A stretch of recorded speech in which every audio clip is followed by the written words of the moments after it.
नमस्कार, आप देख रहे हैं प्रदेश का नंबर 1 और सबसे भरोसेमंद news channel India news Haryana और मैं हूं आपके साथ शुभेंदु सिंह।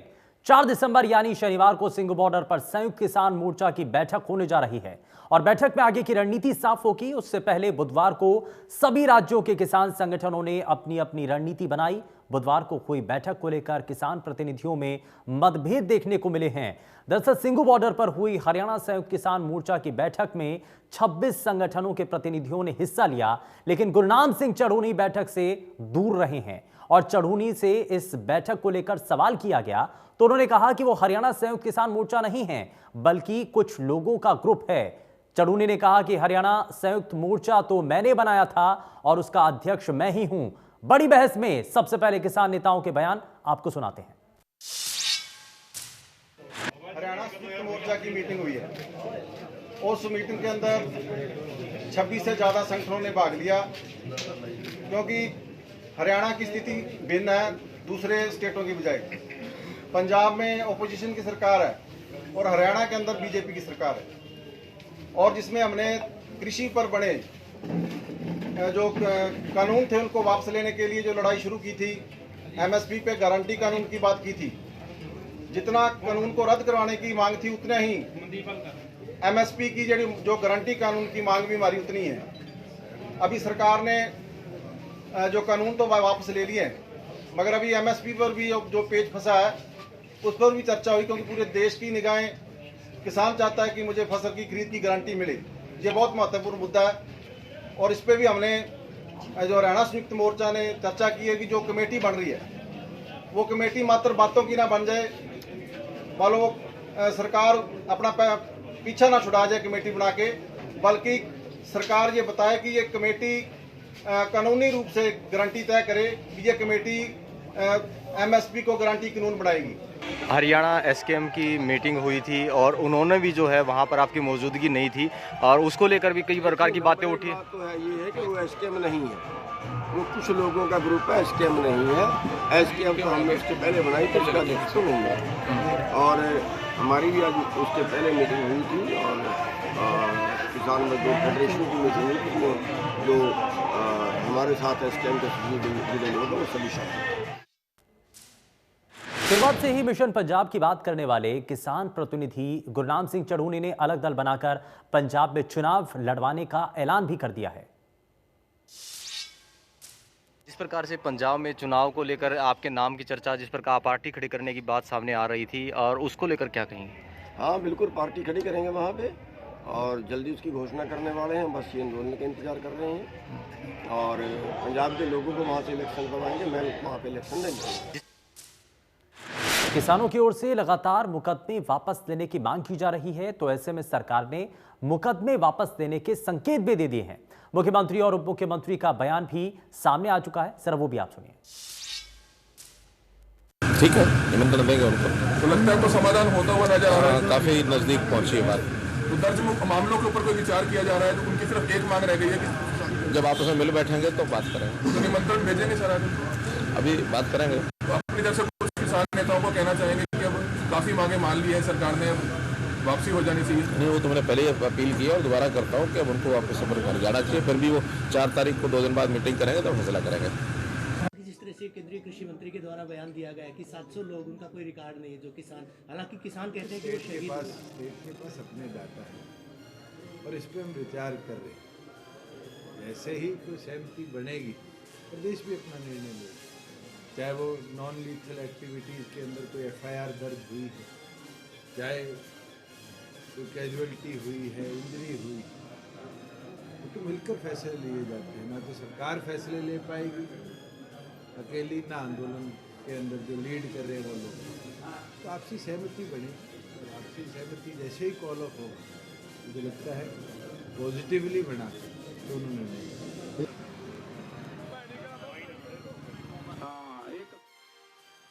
मंत्री और उप मुख्यमंत्री के द्वारा स्पष्ट किया गया है कि मुख्यमंत्री ने क्योंकि इस बात को एक बार फिर से साफ किया कि किसानों के साथ जो बातचीत है वो बहुत हद तक नजदीक पहुंच चुकी है और समाधान निकलने के आसार भी हैं।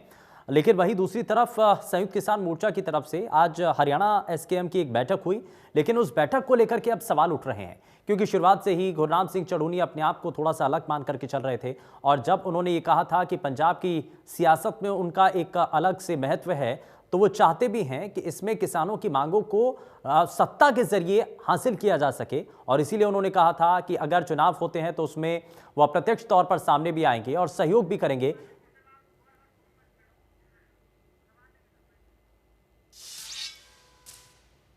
चलिए जरा जल्दी से आगे बढ़ते हैं और आज के बड़े सवाल आपको बताते हैं, क्योंकि संयुक्त किसान मोर्चा की बैठक से पहले किसान संगठनों के बीच में मतभेद की खबरें सामने आ रही हैं। क्या वाकई में वो सही हैं? चुनाव में उतरने के लिए किसानों का सहारा लिया गया है, यह भी एक बड़ा सवाल उठकर सामने आ रहा है। सवाल तो यह भी है कि सरकार वार्ता को तैयार है, क्या फाइनल समाधान निकलने की तरफ अब चीजें आगे बढ़ती हुई नजर आ रही हैं? ये कई बड़े सवाल हैं और इन्हीं बड़े सवालों के साथ हम कार्यक्रम को आगे बढ़ाते हैं। और जरा जल्दी से कार्यक्रम को आगे बढ़ाते हुए सभी खास मेहमानों से आपको मिलवा देते हैं। हमारे साथ भारतीय जनता पार्टी से प्रवक्ता भारत भूषण जोयल कार्यक्रम में जुड़ चुके हैं। सर बहुत स्वागत है आपका कार्यक्रम में। कांग्रेस पार्टी से प्रवक्ता राय सिंह हमारे साथ कार्यक्रम में जुड़ चुके हैं। राय सिंह जी बहुत स्वागत है। और इनेलो से हमारे साथ प्रवक्ता विजेंद्र रेडू कार्यक्रम में जुड़ चुके हैं, बहुत स्वागत है। और चढ़ूनी गुट से हमारे साथ किसान नेता राकेश बैंस कार्यक्रम में जुड़ चुके हैं। राकेश जी बहुत स्वागत है आपका कार्यक्रम में। और शुरुआत राकेश बैंस जी, ये हरियाणा संयुक्त किसान मोर्चा की बैठक होती है, इस बैठक को लेकर के कई सवाल उठ रहे हैं कि आखिर इसमें गुरनाम सिंह चढ़ूनी क्यों शामिल नहीं होते हैं, उनको बुलाया नहीं गया, वो गए नहीं, क्या कारण था, जरा बताइए सर। देखिए सुनो जी, इसमें हमें कई संगठन है जो अलग अलग टीम से काम कर रहे हैं और सभी एसकेएम के सदस्य हैं और अपने आप को एसकेएम का मानते हैं। वो भी एसकेएम कहते हैं। इससे पहले एक टीम थी, वो भी एसकेएम है। कहीं 11 मेंबर की टीम है, कहीं 16 मेंबर की टीम है और कहीं जो है 21 मेंबर की टीम है। अलग अलग टीमें हैं और कोई ऐसी बात नहीं है, इकट्ठे ही हैं और काम करते रहते हैं इसमें आंदोलन में। नहीं, क्योंकि गुरनाम सिंह चढ़ूनी के द्वारा तो ये कहा गया था ना शुरुआत से ही कि हरियाणा संयुक्त किसान मोर्चा, उसका गठन तो उन्होंने ही किया था, ये तो चढ़ूनी जी खुद ही कह रहे थे। नहीं, हमने बहुत पहले गठन कर दिया था हरियाणा एसकेएम के नाम से। हाँ, और बहुत पहले, क्योंकि कुछ लोगों ने बाद में गठन किया, वो भी अपने आप को एसकेएम कहने लगे। तो गुरनाम जी ने बड़े क्लियर कहा कि हमने पहले गठन कर लिया, तो एसकेएम हमने वो किया कि ये भी सदस्य है और अलग से टीम बना के काम कर रहे हैं, तो वो भी एसकेएम हरियाणा बोलते हैं अपने आप को। हाँ, नहीं तो इसमें अगर गठन आपके द्वारा किया गया, गुरनाम सिंह चढ़ूनी के द्वारा किया गया, तो उसमें शामिल उनको क्यों नहीं किया? क्या उनको निमंत्रण मिला था? उनको बुलाया गया था उस बैठक के लिए? मैंने बताया कि विचारधाराओं का फर्क है, हो सकता है। हाँ। विचारधाराएं हर एक आदमी की अलग अलग है। उनको लग रहा होगा कि गुरनाम जी के साथ जाएंगे तो हमारी विचारधारा में फर्क पड़ेगा। ये मुद्दों की लड़ाई है, मुद्दों की लड़ाई में हम सभी इकट्ठे हैं और विचारधारा अलग अलग सभी की हो सकती है। नहीं, विचारधाराएं अलग हैं तो एक रास्ते पर कैसे चलेंगे? मुद्दों में चल रहे हैं ना जी। हाँ। अब देखिए कानून वापसी की उसमें सभी एक है और एमएसपी में संयुक्त किसान मोर्चा जिसका गठन इसीलिए हुआ कि 3 कृषि कानूनों की वापसी हो पाए और साथ ही साथ जो अलग अलग विषय हैं, एमएसपी का बड़ा विषय है और अब तो किसानों की जो इस दौरान दुखद मौत हुई है उसको लेकर के भी सवाल उठाए जा रहे हैं। कहा जा रहा है कि उनको भी मुआवजा या कुछ पैसा, सहायता राशि कुछ तो उनको मिलना चाहिए, सरकार की तरफ से कोई बड़ा कदम उठाना चाहिए। लेकिन इसमें जब बैठक होती है सर, मेरा सवाल तो यहाँ ये है कि हरियाणा संयुक्त किसान मोर्चा की आप कह रहे हैं अलग अलग गुट हो सकते हैं, इसमें विचारधाराएं भी अलग हो सकती हैं, ठीक है, हमने वो भी मान लिया, लेकिन इसमें विषय तो एक ही है ना, किसानों का हित। और किसानों के हित के लिए अगर बैठक होती है कोई भी, तो उसमें हम भी वही बात कह रहे हैं। हाँ, वो भी मुआवजे की मांग कर रहे हैं, जो शहीद किसान हुए हैं उनकी मुआवजे की मांग कर रहे हैं, स्मारक की मांग कर रहे हैं। हाँ। और एमएसपी पर पहले लिखित में कुछ आ जाए, वो भी वही मांग कर रहे हैं। देखिए मुद्दा तो वही है कि हाँ, अलग कहाँ से हुई। हाँ, चलिए ठीक है, मैं थोड़ा सा आगे बढ़ता हूँ। भारतीय जनता पार्टी से हमारे साथ भारत भूषण जोयल जी भी हैं। भारत भूषण जी, मुख्यमंत्री की तरफ से एक चीज़ स्पष्ट की गई है कि बातचीत बहुत नज़दीक है, समाधान निकल सकता है। क्या इसके लिए अब, क्योंकि बड़ा सवाल तो यही है कि बातचीत के लिए क्या बुलाया जाएगा, और बुलाने के लिए अगर बातें चल रही हैं तो निमंत्रण दिया गया क्या अभी तक? भारतीय जनता पार्टी चाहे हरियाणा सरकार हो या केंद्र की सरकार हो, बड़ी आशान्वित है अब इस बात को लेकर के कि जब किसानों की प्रमुख मांग कि तीनों किसान कानूनों को रद्द कर दिया जाए, वापस ले लिया जाए, और उसके बाद जो अन्य विषय हैं उन पर चर्चा हो, सभी व्यापक कानून बनने के लिए व्यापक चर्चा हो। जब ये हुआ तो इसका रास्ता खुल चुका है। अब सरकार ने कहा है कि आप 5 लोगों का प्रतिनिधि मंडल जो है किसान संगठन बना करके और उनको अधिकृत करें, तो उसमें फिर सरकार के लोग बैठे, किसानों का प्रतिनिधित्व मंडल बैठ जाए, कृषि के विशेषज्ञ बैठे, और हर एंगल पर, हर कोण से, हर दृष्टिकोण से, हर मांग पर एक खुली चर्चा हो। उसके बाद उस चर्चा का अगर प्रारूप आपस में तय हो जाता है तो वो संसद के सामने भी जाएगा, पूरे देश के सामने आ जाएगा, चर्चा होकर के एक अच्छा कानून जो है, क्योंकि किसानों के हितों के कारण आने के बाद नहीं उठी, भाजपा भी उठाती रही है, अन्य दल भी उठाते रहे, इसीलिए कांग्रेस ने स्वामीनाथन आयोग का गठन भी किया था कि किसान के हितों के लिए एक आयोग का गठन हो, किसानों के हितों लेके वो कानून बने, कोई नियम ऐसे बने, फायदे का सौदा किसानी बन जाए। तो आज हम आशान्वित हैं कि अगर किसान संगठन एक रूप को, एक प्रारूप संयुक्त किसान मोर्चा के साथ तो जो केंद्रीय नेतृत्व है वो बात करेगा, चर्चा कैसे आगे बढ़ती है वो देखने वाली चीज है, लेकिन प्रदेश स्तर पर क्योंकि हरियाणा के बॉर्डर पर यह आंदोलन चल रहा है, भारत भूषण जी, मुख्यमंत्री की तरफ से क्या इसमें कुछ एक पहल की जाएगी? क्या वो अपने स्तर पर भी किसान संगठन के नेताओं से बातचीत करेंगे? और अगर बातचीत होती है तो उसमें शामिल किन लोगों को किया जा सकता है? क्योंकि अब यहां सवाल तो ये भी उठ रहा है कि ये विचारधाराएं अलग हो सकती हैं, अलग अलग गुट भी हैं, तो किसको इसमें शामिल किया जाएगा? सवाल तो ये भी है। देखिए, किसी एक गुट को सरकार की तरफ से निमंत्रण देने का कोई औचित्य नहीं बनता है। संयुक्त किसान मोर्चा है, तो अब संयुक्त किसान मोर्चा में लगभग पहले भी जो लोग शामिल होते रहे, 40 किसान संगठन लगभग शामिल होते रहे, तो ये तो जिम्मेदारी संयुक्त किसान मोर्चा की ही है कि अपना प्रतिनिधि मंडल तैयार करे। अब सड़क पर बैठकर तो बात होनी नहीं है, किसी टेबल पर बैठ करके बात होगी, तो किसान नेता तय कर रहे हैं कि किस प्रतिनिधि मंडल को उन्होंने भेजना है। दुर्भाग्य की बात है कि इस समय पर जब हम समाधान की तरफ बढ़ रहे हैं, किसान संगठन आपस में इस प्रकार का आरोप प्रत्यारोप भी करते हैं कि हरियाणा संयुक्त मोर्चा जो किसान को है वो नकली है, अब चढ़ूनी साहब को राज्यपाल जी पंजाब नहीं घुसना देना चाहते। अब इस प्रकार की बातें थोड़ा दुर्भाग्य संगठन इकट्ठे नेतृत्व का गठन करे और सरकार के साथ बात करे, अपना प्रारूप तैयार करे कि हमारी ये मांगे है, ये कानून बनना चाहिए, उसमें एमएसपी भी है, उसमें मुआवजे का भी है, कोई भी बात है, सारी बातों के विस्तार में चर्चा होकर के एक रिजल्ट निकलेगा तो सुखद होगा, देश के लिए अच्छा होगा, किसान के लिए। हम आप भेजिए कितने का भेजते हैं, हम आएंगे उतनी टीम, हम आप इसमें देखेंगे। ठीक है, ठीक है, उस वक्त जो है सभी चीजें मैनेज कर ली जाएंगी। राय सिंह जी को भी मैं शामिल कर रहा हूं चर्चा में। राय सिंह जी, अब संयुक्त किसान मोर्चा के साथ बातचीत को लेकर के चर्चाएं हैं कि आगे बढ़ सकती है, मुख्यमंत्री की तरफ से भी संकेत दिए गए हैं कि अब जो है बहुत हद तक नजदीक हम पहुंच चुके हैं समाधान के। आपको नजर आता है समाधान कैसे निकलेगा? क्योंकि एक तरफ किसान भी चाहते हैं, 3 कृषि कानूनों की वापसी पहले ही हो चुकी है और अब एमएसपी को लेकर के बड़ा सवाल है। आपको लगता है कि इसमें समाधान निकलने के आसार हैं? देखिए शुभेंद्र जी, किसानों का जो संयुक्त मोर्चा है वो किस आधार पर क्या निर्णय 4 दिसंबर को करेंगे, यह उनका एक अपना सार्वजनिक रूप से जो उन्होंने 1 वर्ष के लगभग इस अत्याचारी सरकार के खिलाफ पूरे देशव्यापी संघर्ष किया है, आंदोलन किया है, वो उसका उनका अपना निर्णय होगा कि किस प्रकार से वो इन बातों को लेकर आगे बढ़ेंगे। अब आगे से मेरी आवाज आ रही है? बिल्कुल आपकी आवाज आ रही है राय सिंह जी। हाँ, तो इस आधार पर संयुक्त मोर्चा आगे यह उनका अपना निर्णय होगा। और जहां बात है इस प्रकार से संयुक्त मोर्चा के नेताओं को इस प्रकार से हमारे भाजपा के प्रवक्ता कह रहे हैं कि लगातार बयानबाजी कर रहे हैं।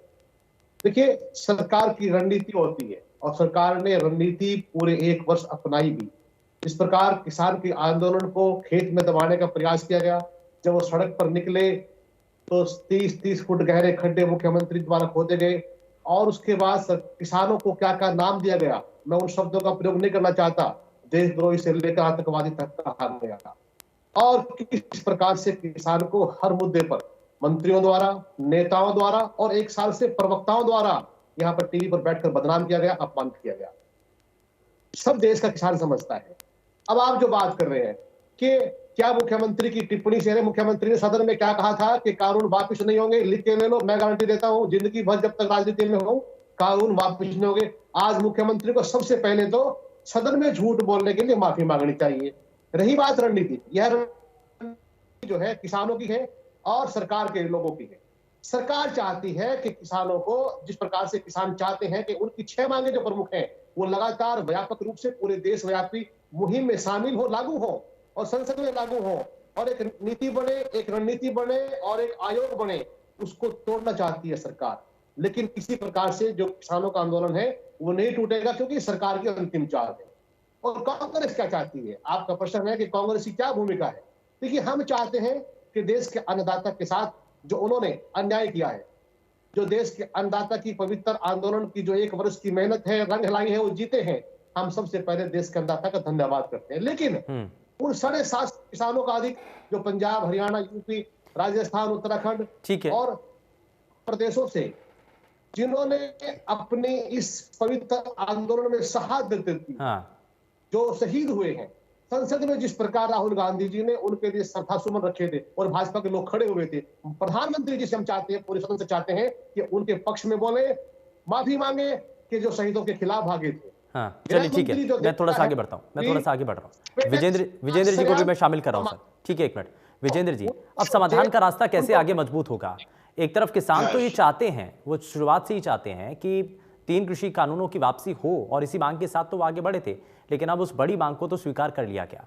एमएसपी दूसरा बड़ा विषय है और तमाम जो दूसरे अन्य विषय हैं, अगर उस पर भी चर्चा होती है, आपको लगता है समाधान नजदीक है? मुख्यमंत्री भी यही मान रहे हैं कि बहुत नजदीक है अब समाधान।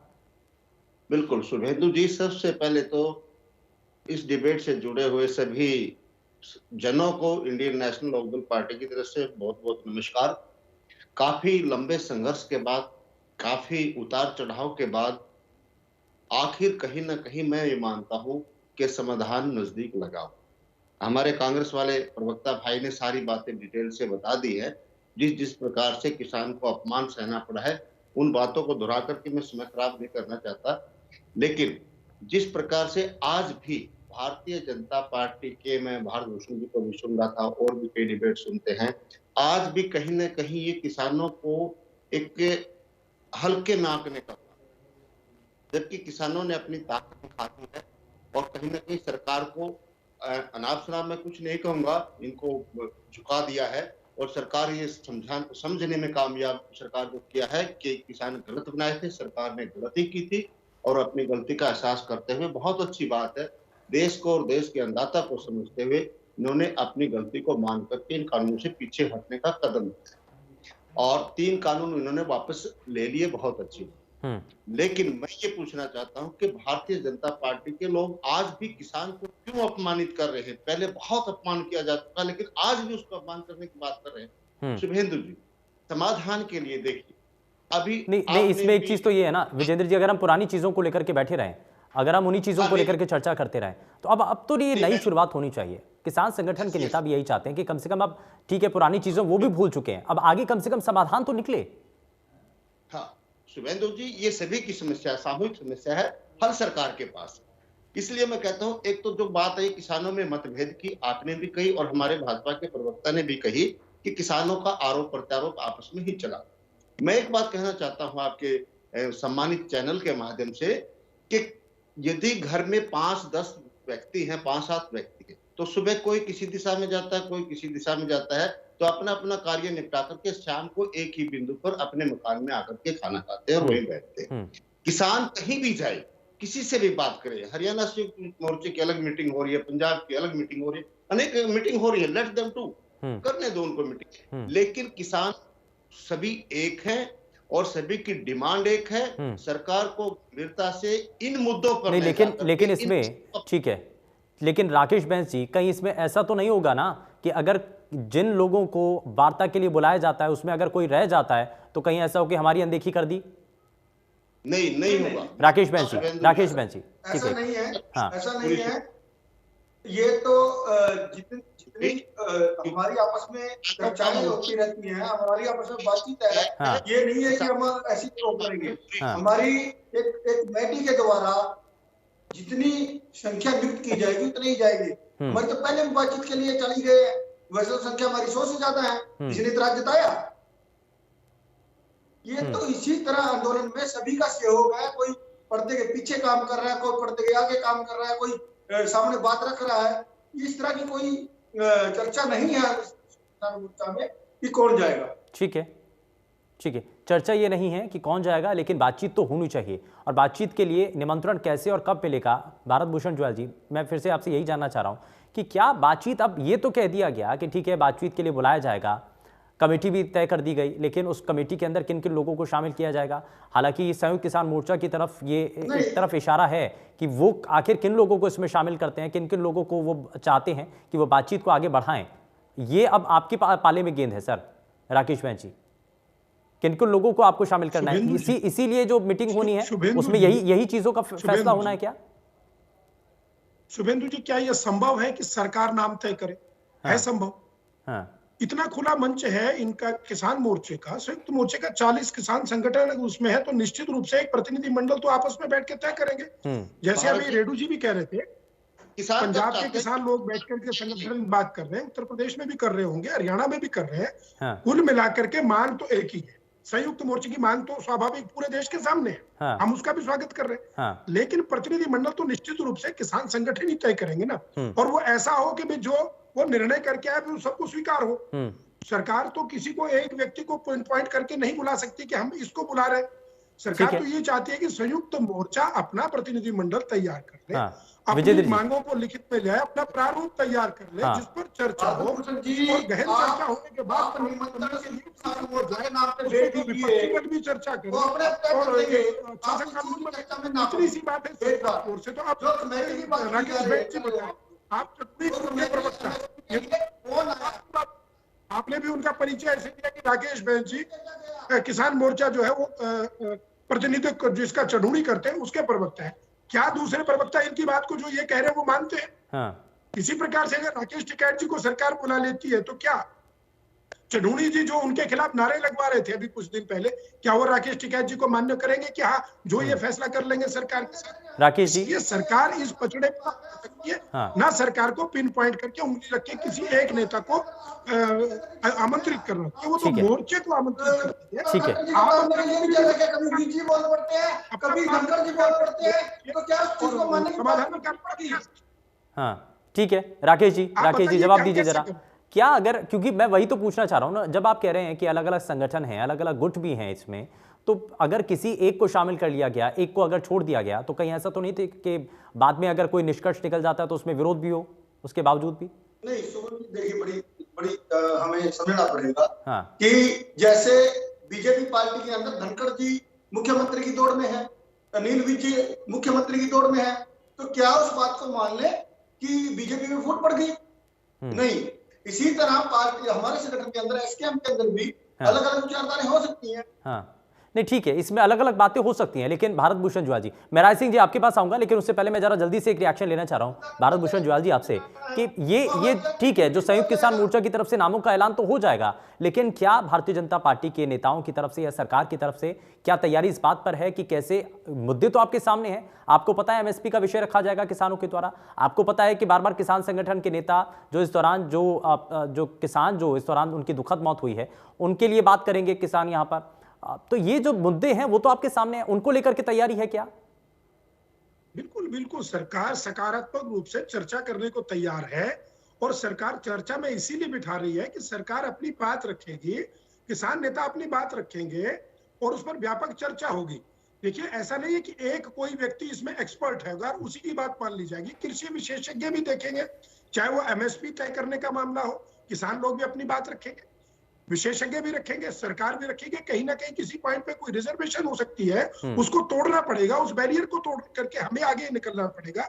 2 कदम सरकार बढ़ेगी, 1 कदम अगर किसान संगठन भी बढ़ेगे, एमिकेबली फैसला। लेकिन भारत भूषण जी, जितनी देरी हुई है ना 3 कृषि कानूनों को वापस लेने में, जितनी देरी हुई है उसको लेकर के कई सवाल हैं। ठीक है, मैं जरा राय सिंह जी को भी शामिल कर रहा हूँ। राय सिंह जी, 1 मिनट सुन लीजिए, शुभेंदु जी एक लाइन सुन लीजिए। 11-12 दौर की जब बैठक हुई थी उसमें आपको ध्यान होगा, सरकार ने सूचीबद्ध करके कुछ किसान नेताओं को बुलाया था, संगठनों के प्रमुखों को। उसके बाद क्या हुआ था? बाइकाट हुआ था।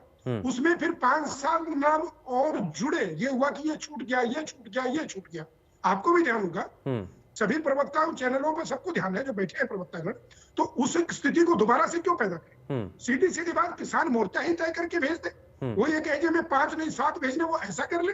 ठीक है, ठीक है। लेकिन तय तो किसान संयुक्त मोर्चा ही करेगा। हाँ, कि हमने ठीक है। किन लोगों के पर विश्वास करके उन लोगों को तैयार करके अपनी बात मोर्चे की उनको ठीक है, कह करके ठीक है। उनके हाथ इस पर जरा रिएक्शन ले लेता हूं तैयार मैं। करके राय सिंह जी, इस पर क्या इस कहते पर हैं? ये तो तय है ना कि अगर इसमें संयुक्त किसान मोर्चा की तरफ से ही नामों का ऐलान कर दिया जाता है कि ये लोग जाएंगे, तो उससे बड़ी आसानी होगी सरकार को भी बातचीत करने में और मुद्दों को वहां पर रखने में, समाधान निकलने में थोड़ी सी आसानी रहेगी। देखिए शुभेंदु जी, पिछले 1 वर्ष से इस प्रकार से संयुक्त मोर्चा के किसान संगठनों ने किसानों के भविष्य के लिए जो लंबी लड़ाई, पवित्र आंदोलन गांधीवादी तरीके से लड़ा है, उसको नष्ट करने के लिए, धूमिल करने के लिए और किसान का अपमान करने के लिए इस सरकार ने हर हथकंडा बनाया, हर जोर जबरदस्ती की तरीके अपनाए। राय सिंह जी, आप जो है भ्रमित करने का काम कर रहे हैं, फिर किसान संगठनों को दोबारा भ्रमित करने का काम कर रहे हैं। ऐसा न करें, रास्ते समाधान की तरफ जाने दीजिए। क्या है कि आज ये सरकार ये चाहती है कि हम किसी न किसी तरीके से जिस प्रकार से प्रधानमंत्री जी ने अचानक आकर माफी मांगी, क्योंकि बड़ी विडंबना है इनके प्रवक्ताओं के सामने, ये रात को 8 बजे तक 3 कृषि कानूनों पर बहस कर रहे थे और अड़े हुए थे, डटे हुए थे कि किसानों के इन बिलों को वापस नहीं लेंगे। सवेरे 8 बजे माननीय चौकीदार साहब आए और बिल वापस हो गए, माफी मांग ली। तो इनकी स्थिति बड़ी खराब है। अब ये चाहते हैं कि जो व्यवस्था बनी है, इस व्यवस्था में कहीं किसान की हमदर्दी या उसकी सहानुभूति ले ली जाए, लेकिन तय इस देश के राय सिंह जी, इसमें आपत्ति है क्या? अगर 3 कृषि कानूनों को वापस लेने का ऐलान कर दिया गया, क्या नहीं होना चाहिए था? नहीं, अगर 3 कृषि कानूनों को वापस लेने का ऐलान हुआ तो क्या नहीं होना चाहिए था? बिल्कुल होना चाहिए।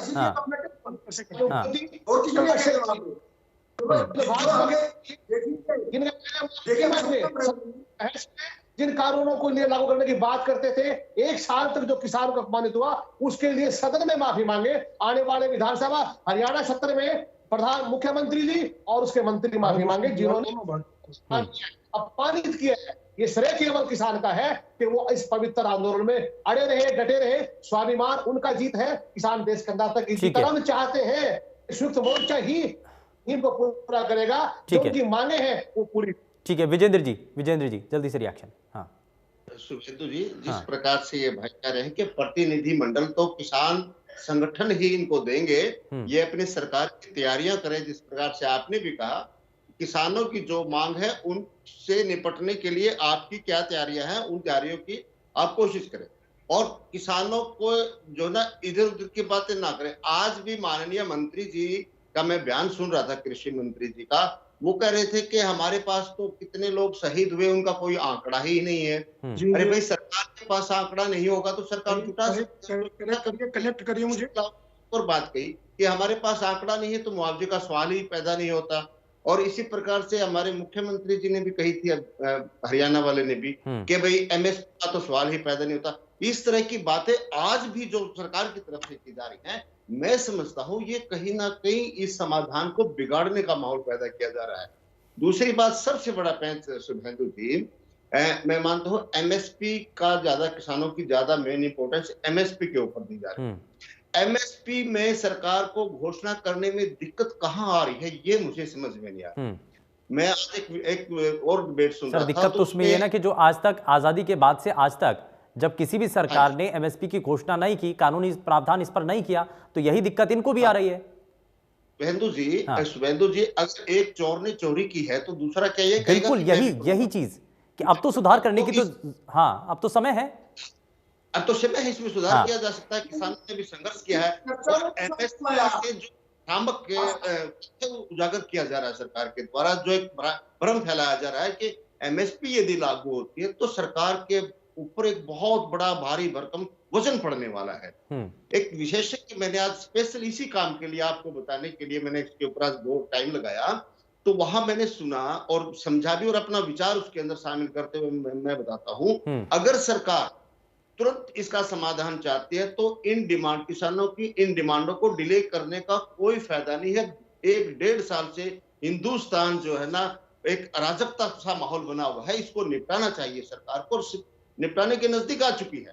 एमएसपी के ऊपर जो आज तक हिंदुस्तान में केवल 23 फसलों के ऊपर सरकार एमएसपी दे रही और 23 फसलों में किसी विशेषज्ञ ने 5 लाख करोड़ रुपए का, किसी ने 9 का, किसी ने 11 का, तो आंकड़ा दिया है भाई, एमएसपी पर यदि सरकार प्रोडक्शन को परचेज करती है तो लगभग 11 लाख करोड़ रुपए सरकार को देने पड़ेंगे।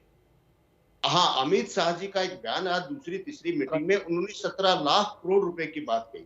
ठीक है, तो शुभेंदु जी, मैं कहता हूं कि जो 11 लाख या 12 लाख करोड़ रुपए का सरकार के ऊपर वजन पड़ने का भ्रम सरकार के द्वारा फैलाया जा रहा है, ये बिल्कुल गलत, बिल्कुल मिथ्या। ठीक है, मैं जरा जल्दी से एक एक्शन ले लेता हूं, उसके बाद मैं राकेश जी आपके पास आता हूं। मैं जरा भारत भूषण जुएल जी, यहाँ पर राय सिंह जी कांग्रेस पार्टी के प्रवक्ता ये सवाल उठा रहे हैं कि प्रधानमंत्री ने सामने आकर के माफी मांगी है, लेकिन क्या मुख्यमंत्री, क्योंकि सदन के भीतर रह करके जब वो कहते हैं कि 3 कृषि कानून वापस नहीं होंगे, तो अब क्या वो माफी मांगेंगे? राय सिंह जी का ये सवाल है, जवाब दीजिए सर।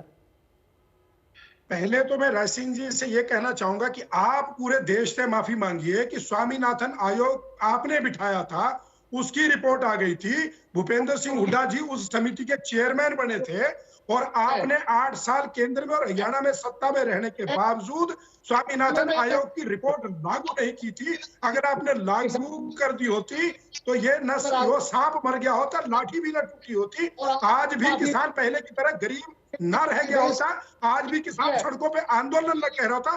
पहले इस देश से आप माफी मांगिए कि आपने इस देश के किसान को बरगलाया, दिखावे के लिए आयोग का गठन किया, रिपोर्ट आई, दिखावे के लिए समिति बनाई, भूपेंद्र सिंह हुड्डा जी बैठे रहे, किसान मोर्चा सड़कों पर आता रहा, भाजपा भी सड़कों पर आई, किसान आंदोलन भी करता रहा, इंडियन नेशनल लोक दल भी कहता रहा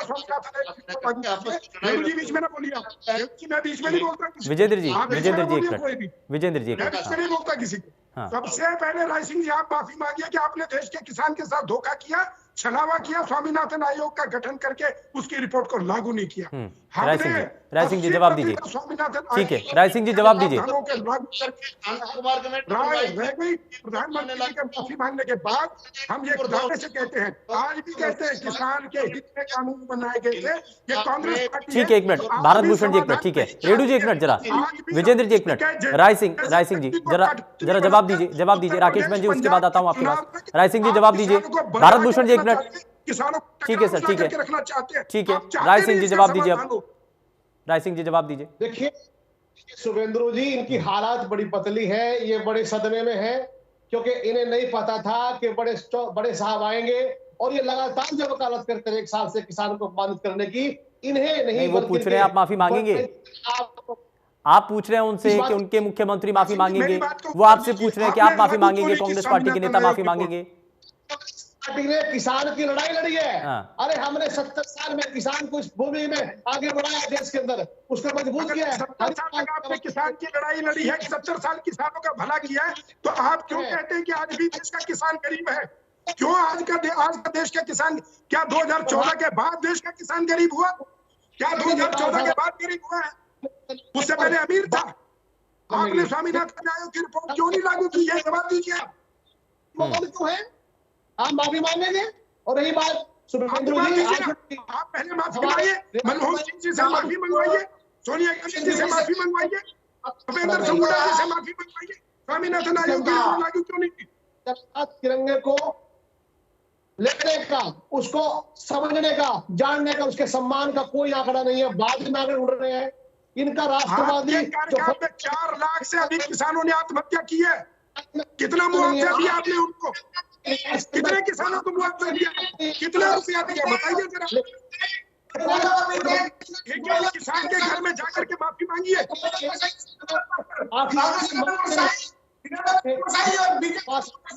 चलिए ठीक है, एक मिनट, ठीक है। राय सिंह जी, भारत भूषण जी एक मिनट। राकेश बहन जी, आज तक जितनी भी सरकारें रही हैं, कांग्रेस पार्टी का दावा है कि हमने लंबे समय से किसानों के लिए काम किया। अगर काम किया तो क्या वाकई में किसानों की जो स्थिति है उसमें बदलाव आया है? क्या आपको लगता है कि पहले के मुकाबले जो किसान है वो और भी ज्यादा सक्षम हुआ या स्थिति खराब ही हुई है? देखिए, दिनों दिन स्थिति खराब ही हुई है, चाहे कांग्रेस की सरकार रही, चाहे बीजेपी की रही, चाहे इन लोग की रही। तीनों ने किसानों के ऊपर गोलियां चलाई। आप कहीं का भी आंकड़ा उठा के देख सकते हैं। जब भी किसी की सरकार आई, इन्होंने गोलियां के साथ किसान को दबाने की कोशिश करी। और आप देखेंगे कि किसान को इन्होंने फुटबॉल बना के रख दिया। जैसे ही सत्ता में अब सारी पार्टियां इस आंदोलन को भाव लेना चाहती है, सरे लेना चाहती है कि मैंने कर दिया। अरे भाई, किसान तो यहीं था। कांग्रेस के राज में स्वामीनाथन आयोग की रिपोर्ट थी, इनके राज्य में एमएसपी की रिपोर्ट थी और खुद मुख्य जो है प्रधानमंत्री जी ने मुख्यमंत्री रहते हुए स्वामी इसकी एमएसपी की कमेटी की रिपोर्ट में इसको लागू किया जाए। आज यही सरकार पीछे हट रही है। किसान को तो हमेशा दबाया गया, कुचला गया हर सरकार द्वारा, इसलिए तो किसान अब खड़ा हो रहा है और इसीलिए तो चुनाव में आ रहा है। किसान इन पार्टी को देखेगा ना वहां पे। अच्छा, एक चीज और बताइए सर राकेश बैस जी, क्योंकि गुरनाम सिंह चड़ूनी की तरफ से ये कहा गया है कि हम चुनाव लड़ करके, क्योंकि सत्ता में आना बड़ा जरूरी है और अगर अपने हक की लड़ाई लड़नी है तो उसके लिए सत्ता की सीढ़ी तक पहुंचना बड़ा जरूरी है, तो किसको साथ देंगे, किसका समर्थन करेंगे, कुछ अभी तक साफ है? वेदू जी, बड़ी पहले बात को समझना चाहिए, विचारधारा को समझना चाहिए कि क्या असलियत है। हाँ। कलम किसानों के खिलाफ कानून बना रही है। हाँ। उस कलम को रोकने के लिए किसान आंदोलन कर रहे हैं, आंदोलित है। ठीक है। अब गुरनाम सिंह चड़ूनी चाहते हैं कि उस कलम को पकड़ लिया जाए और कानून खुद अपने लिए बनाए। जैसे आप देखेंगे कि सर छोटूराम ने कानून बनाए, अंग्रेजों के टाइम में 8 कानून बनाए किसानों के लिए। ठीक है, सत्ता में रहेगी तो मैं वही तो पूछना चाह रहा हूँ सर। ठीक है, किसानों के हित के लिए ही, किसानों के हित के लिए मैंने शुरुआत में यही इसी चीज से शुरुआत की, लेकिन किसका समर्थन करेंगे आप? बीजेपी के खिलाफ आप कह रहे हैं कि बीजेपी ने तो कुछ नहीं किया जी। कांग्रेस पार्टी के लिए आप कह रहे हैं कि इससे पहले स्वामीनाथन आयोग की अगर सिफारिशों को अगर उसको लागू कर दिया जाता तो आज किसानों की स्थिति ये नहीं होती। बीजेपी ने बिलर बरसाए, छोटा किसने किसान। हाँ, सिर्फ किसान का नाम इस्तेमाल किया जाता है। हाँ, नहीं तो किसका समर्थन करेंगे आप? किसका समर्थन करेंगे? समर्थन तो करना पड़ेगा ना किसी ना किसी का। सत्ता में आने के लिए किसी ना किसी का तो समर्थन करना पड़ेगा, तो किसका समर्थन किया जाएगा? बिंदु जी, हमारी वोट बैंक इतना है कि हमें लोड़ ही नहीं है समर्थन करने की। हम क्यों करें? यदि किसान अपनी जगह अपने उस पर। हाँ, चलिए ठीक है, यानी कि आप चुनाव लड़ेंगे और हाँ ठीक है, देश भर के अंदर चुनाव लड़ा जाएगा। शुभेंदु जी, हाँ, मैं राकेश जी से एक प्रश्न पूछना चाहता हूँ। ठीक है, भारत भूषण ज्वाल जी, भारत भूषण ज्वाल जी। हाँ,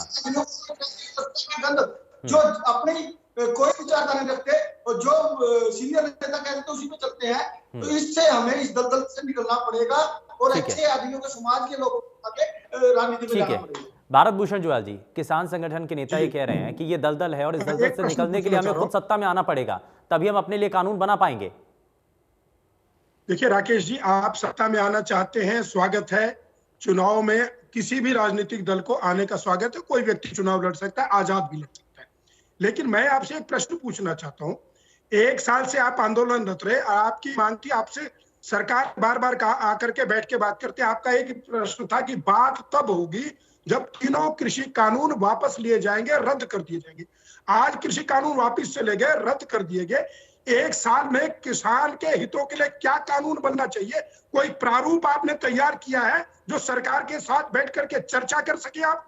आज पूरे देश का किसान आपसे पूछेगा नहीं कि साल भर से आप कानून रद्द करवाने की मांग कर रहे थे, आपने कौन सा प्रारूप कानून का तैयार किया है जो आप हमें पब्लिकली पहले अनाउंस करिए कि ये प्रावधान होने चाहिए कानून के। पूरे देश की जनता भी देख लेगी, इलेक्ट्रॉनिक मीडिया है, प्रिंट मीडिया है, लेकर के आइए सरकार के सामने। सरकार की मंशा देश के सामने स्पष्ट हो जाएगी कि आपके कानून अगर अच्छे आप बना रहे हैं, सरकार उसमें इनकार कैसे करती है। आप ये प्रारूप लेकर के तो आइए, फिर जनता के सामने चुनाव में भी चले जाना। ठीक है, जरा अपना बौद्धिक प्रशिक्षण कर तो लीजिए, आप अपना बौद्धिक परिचय तो दीजिए कि हमारे पास एक्सपर्ट लोग ने। राकेश जी ठीक है, उसके बाद विजेंद्र जी आता हूँ। कि कानून रद्द कर दो, आखिर कानून चाहिए ना। ठीक है, किसान के हित में कानून चाहिए ना। ठीक है, तो क्या प्रारूप है? ठीक है, कांग्रेस के साथी से भी पूछ रहा हूँ, राकेश जी स्वामीनाथन आयोग की रिपोर्ट सही थी, ठीक तो है, लागू क्यों नहीं? 3 कृषि कानून वापस, ठीक है, ये 3 काले कानून थे, लेकिन इनको वापस कर दिया गया। लेकिन अब ऐसा किसानों के लिए किया क्या जाए जिससे किसानों का हित हो? हाँ, बताइए मेरे भाई, कानून का प्रारूप बताइए, क्या होना चाहिए? देश की जनता पूछ रही है आपसे। अच्छा ठीक है, मैं थोड़ा सा आगे बढ़ता हूं। एक मिनट भारत भूषण जी, ठीक है, सरकार द्वारा बनाए गए कानून काले थे। ठीक है, 1 मिनट राकेश जी, ठीक है, 1 मिनट विजेंद्र जी को मैं शामिल कर रहा हूं। विजेंद्र जी, अब ऐसा कुछ तो हो, अब समाधान निकालना है। ठीक है, अब थोड़ा सा आगे बढ़ जाते हैं। अब इसमें समाधान निकालना है। अगर इसमें कोई ऐसा, ठीक है, बड़ा अच्छा सवाल है और अच्छा पॉइंट भी है कि हमें इस पर भी चर्चा करनी चाहिए कि 3 कृषि कानून, अगर काले कानून, इनको वापस भी ले लिया गया तो आगे अब किसानों के हित के लिए कुछ ऐसा तो करना पड़ेगा ना कि उनके लिए कोई नए सिस्टम ऐसा कुछ लेकर के आया जाए जो उनके फायदे के लिए हो। शुभेंदु जी बिल्कुल करना पड़ेगा। और ये जो भारत भूषण जी मेरे बड़े समझदार भाई लगते हैं, लेकिन एक अनायास ही किसी बात के ऊपर जोर दे रहे हैं। प्रारूप तो तब तैयार करेगा ना, तब ये फैसला अभी हुआ है, कानून अभी वापस बनेगी, किसान मोर्चे की समिति बनेगी, तो प्रतिनिधिमंडल बनेगा तब ना। बनाइए और लागू कीजिए, ये जरूरी भी है। लेकिन जिस प्रकार से चोर दरवाजे से आपने पहले लागू किया, क्या आप इस बार भी ऐसा करना चाहेंगे? भारत भूषण जी, इसका कोई सिस्टम बनेगा। पहले ये सारी जो मांगे हैं ये मांग मानो, फिर कमेटी बनाओ, नए सिरे से मॉडल तैयार होगा, प्रारूप तैयार होगा, जिसमें किसान संगठन भी शामिल होंगे। सर इसमें मेरा तो ये मानना है विजेंद्र जी, इसमें चाहे आईएनएलडी हो, चाहे कांग्रेस पार्टी हो, चाहे भारतीय जनता पार्टी हो। भारतीय जनता पार्टी तो सत्ता में है, लेकिन इसमें सभी राजनीतिक दलों को अपने सजेशन तो देने चाहिए ना। इसमें आप सभी लोग, क्योंकि आप बिल्कुल किसानों के साथ खड़े रहते हैं, तो उसमें सजेशन तो होना चाहिए कि कैसे किसानों की आमदनी को बढ़ाया जाए, कैसे उनको फायदा पहुंचाया जाए, क्या प्रारूप हो उसका, मतलब कुछ तो ऐसा एक। एक बार ये बड़ी बीमारी थी, बीमारी खत्म हो जाएगी, इसके बाद सारे सुझाव भी आएंगे। कमेटियां सरकार बनाए, सभी पार्टियां राजनीतिक संगठन अपने सुझाव देंगे, उनके ऊपर तीन कृषि कानून तो वापस हो गए सर। मुख्य तौर पर जो लड़ाई थी वो तो वापस हो चुकी है, वो तो खत्म हो चुकी है। अब अभी एमएसपी का बड़ा मुद्दा बाकी है। और इस आंदोलन से जितने किसान जुड़े हुए थे, जिनके घर के चिराग उजड़ गए हैं, 700 किसानों की मृत्यु हुई है, 50-60 हजार किसानों के ऊपर मुकदमे हैं। जब तक ये समस्या नहीं निपट लेगी, तब तक आप ना मानिए कि आंदोलन खत्म है। ना ही आंदोलन खत्म होगा और ना ही करना चाहिए। राकेश जी, मैं आपको चैनल के माध्यम से कहता हूं, अगर आप लोगों ने बगैर मांगे पूरी करवाई आंदोलन खत्म कर लिया, तो आप लोग इन 700 परिवारों के कातिल कहलाए जाओगे। आपके ऊपर खून का इल्जाम लगेगा। और ये सरकार क्यों डिले कर रही है? मैं सरकार से पूछना चाहता हूँ, जब किसान से क्या सुझाव दिया है, क्या सुझाव दे रहे हैं रेड्डू साहब, क्या सुझाव दे रहे हैं? ये अगला मॉडल दीजिए। पहली बीमारी को तो पूरा कर लो, पहली बीमारी का तो इलाज कर लो। नहीं, और जिस रेड्डू जी, आप ये चाहते हैं कि आंदोलन अभी ऐसे ही बढ़ता रहना चाहिए 3 कृषि कानूनों की मुख्य मांग के साथ, ठीक है? इस पर रेड्डू साहब, आपके राजनीतिक दल की मंशा तो सामने आ गई। क्या आप नहीं चाहते कि समाधान हो? आप चाहते हैं किसान सड़कों पे ही पड़ा रहे। आप नहीं चाहते किसान संगठन बैठ करके प्रतिनिधिमंडल सरकार के साथ बैठ करके कानून बनाए? आप नहीं चाहते? तो हार पहना करके इनको आप घर भेजना चाहते हो? क्या आप इनको जो है ना, जो उनके रोजगार, मैं राय सिंह जी को भी शामिल कर रहा हूँ। राय सिंह जी, ठीक है। देखिए शुभेंद्र जी, सबसे पहले उस बात का उत्तर जरूर ले लीजिएगा, स्वामीनाथन आयोग की रिपोर्ट लागू क्यों नहीं की? पहले उस प्रश्न का उत्तर दीजिए राय सिंह जी, फिर आगे बढ़िए। पहली बात तो जवाब ये है कि हमारे जितने भी कांग्रेस के शासनकाल में किसानों के विकास, उनकी प्राथमिकताओं को लेकर कार्यक्रम जारी किए गए, चाहे 72,000 करोड़ रुपए माफी का हो, चाहे भूमि अधिग्रहण बिल की बात हो, चाहे देश के अंदर विकसित क्रांति और विभिन्न प्रकार के सुधारों की बात हो, वो सब स्वामीनाथन आयोग के परामर्श के साथ। और अगर हम समय फिर दे तो की सारी रिपोर्ट में लागू करते, उस पर हम चर्चा करते और इस प्रकार से बिलों को आगे ले जाते। चलिए ठीक है। दूसरी बात, जहां तक बात है माफी की, सुरेंद्र जी, इनको माफी मांगनी चाहिए पहले कि 3 अध्यादेश काले कानून अध्यादेश के रूप में लेकर आए थे। कभी आप बात कर रहे हैं जवाहर साहब कि संवाद हो, प्रक्रिया हो, कि सुधार कैसे हो किसान के, तब आपने बीजेपी के फ्रंट कि भाई पहले। चलिए ठीक है सर, माफी के साथ रोकना चाह रहा हूँ, समय ज्यादा इजाजत नहीं देता आगे बढ़ने के लिए। बहुत शुक्रिया सभी खास मेहमानों का कार्यक्रम में शामिल होने के लिए। लेकिन बड़ा सवाल तो यही है कि सरकार के साथ वार्ता आखिर आगे कैसे बढ़ पाएगी और क्या वाकई में समाधान बहुत नजदीक है, जिसका संकेत मुख्यमंत्री के द्वारा दिया जा रहा है। पेशकश में फिलहाल के लिए बस इतना ही। नमस्कार।